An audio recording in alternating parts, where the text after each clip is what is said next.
Hey, Jamie with Spruce Road here, and today I'm answering another inbox question that I got last week, which was, what are your top 3 mentors, books, resources about design that have inspired me in my design studio, design practice? And I'm excited to dig into those in just a bit.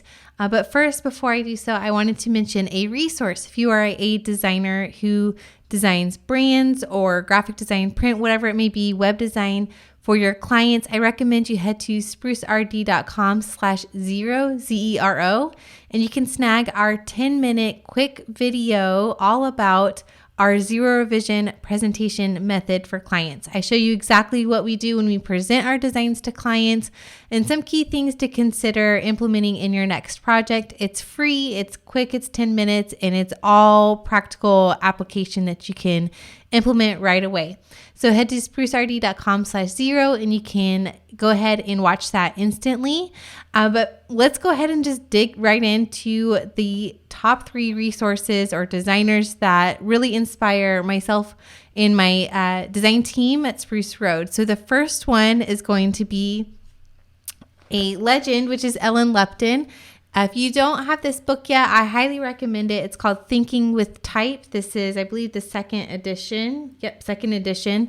There's another version that I had in school, which was green. But this is a fantastic resource for any designer. It really talks through all the considerations with typography, specifically the finer details like leading, down to, there's a resource in the back I reference quite often, like what dash to use when, yes, right here, punctuation, all these kind of finer tune details with typography that likely you might miss otherwise, because who else is going to really walk through those things except Ellen Lupton? She's got lots of great resources and examples in here. This is a really great, I would say, like more of a manual kind of textbook for design. There's a lot of good inspiration in here as well, but that's how I use it. And I highly recommend that you have this. I've been designing for over a decade. Let's see, probably like 10 to 15 years. And this is the book that has lasted me moves across country. I've purchased it several times. I've gifted it to designers. This is really foundational. So I highly recommend this book, Thinking with Type by Ellen Lupton. The next resource that I really get inspired by is actual print material. So this isn't a book or a podcast or anything like that, but rather I found out about this studio through actually Barnes & Noble. I think I was going through a bookstore, and I love just perusing different magazines, especially those high-end magazines, different cookbooks and layouts. I have a cookbook over there on my shelf that I don't, obviously I'm in my office, I don't use it to cook, but the layout is really beautiful. So I love getting inspired by going to bookstores and rummaging through different things. I like, if you look at wedding planning, they have lots of binders for wedding planning. And so there's a lot of great layouts in there. You'll find, I guess the theme of this is going to be typography, because that to me is the foundation for any great designer, whether you're print, web, app designer, branding, whatever it may be. Typography is really instrumental in that.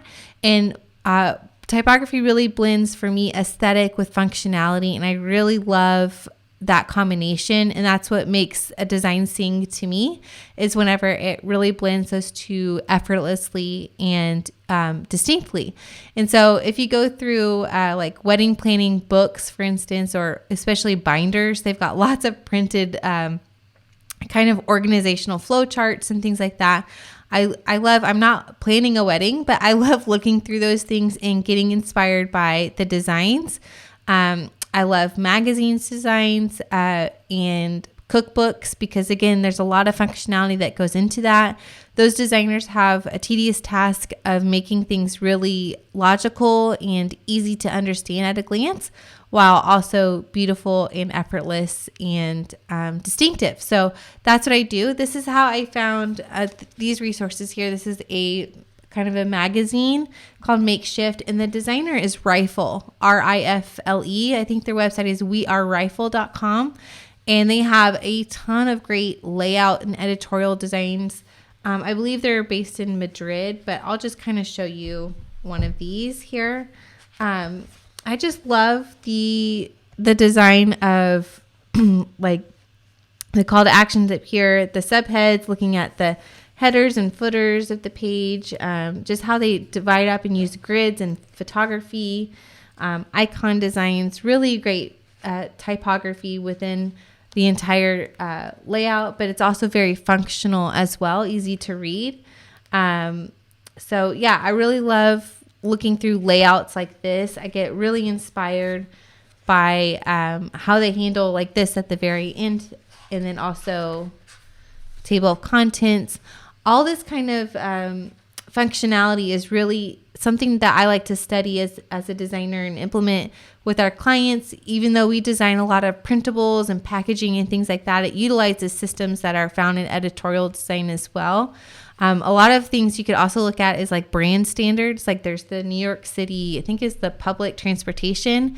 They have brand standards, and you can see how extensive those are, which is amazing that a team went through all that effort, but also how to utilize things in environmental graphics. So meaning how you use design when it comes to actually interacting with architecture and signage and things like that. So I get really inspired by that. I studied architecture for a bit, so maybe it's rooted from that. I'm not sure.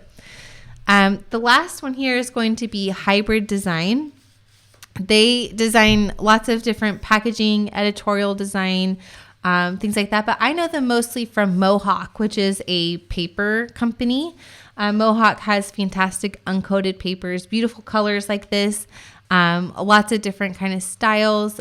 It's a really great tool for designers to know about Mohawk and use them for their client projects.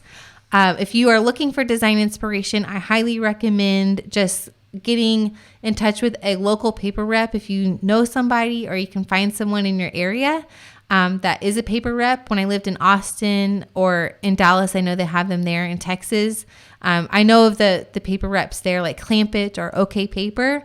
But since moving around, it's been harder for me to find that. I don't know if there is one here really in Idaho, but you can also just go directly to the site. So there's like Mohawk or French Paper or Neenah or some off the top of my head that have really great like this promo pieces for their paper products that they obviously are going to pay attention to those design details, because designers are the ones that are going to be pitching this paper to their clients and using for their projects.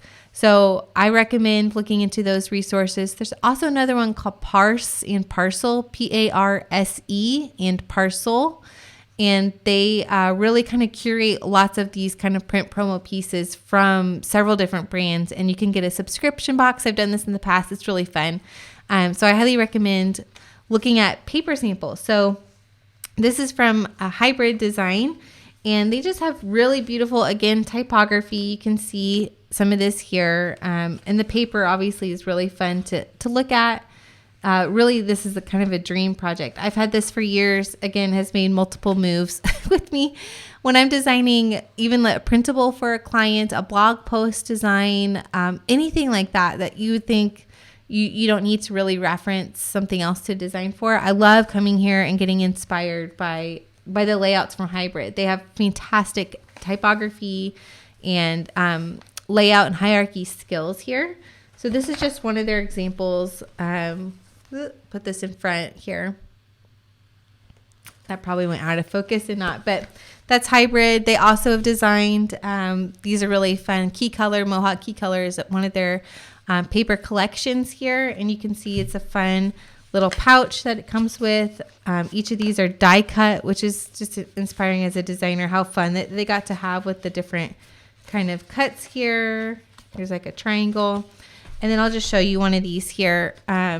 Again, this is very minimal design, but I just really get inspired by obviously the colors that they select with Mohawk, but then how they handle the numbering system and then the logo in the bottom part here.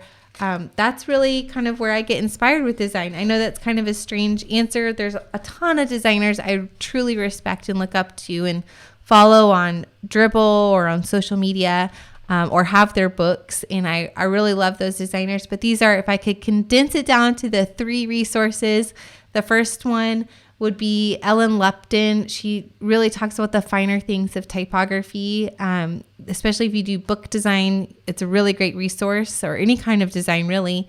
The second one would be going to your bookstore and rummaging around, finding different kind of layouts that maybe you wouldn't be introduced to normally. Like, I'm not planning a wedding, but I love looking at wedding planning binders or cookbooks or magazines. Specifically, we have Rifle that designed this magazine here. And lastly, I'd recommend looking at your paper vendors. Mohawk, Nina, French Paper have fantastic designers behind the scenes designing their promotional materials. And specifically, we've got Hybrid Design, which has really great designs on their website you can get inspired by, or just purchase some of the Mohawk materials and you can see them in action there. All of these I have at my desk and ready to pull from with a client, and I love having those readily available. So hopefully this was helpful for you if you are a designer looking for new ways to get inspired, especially beyond Instagram and Pinterest and things like that. I'm pretty much trying to get off of social media as much as I can, and so having these resources in hand is really helpful. And just a reminder to head to sprucerd.com/zero if you're looking to get zero revisions with your clients. It's something that our studio has done the last 7 years, really consistently since the very first client. So it works not just for us, but we've had over 1,000 students go through our program and be able to implement the zero revision method as well. And I walk your hand through it and show you just a snippet of that with our presentation style. So head there and you can see exactly what our presentations look like and some things to take into your next client presentation and hopefully get down to zero revisions. All right, thank you so much.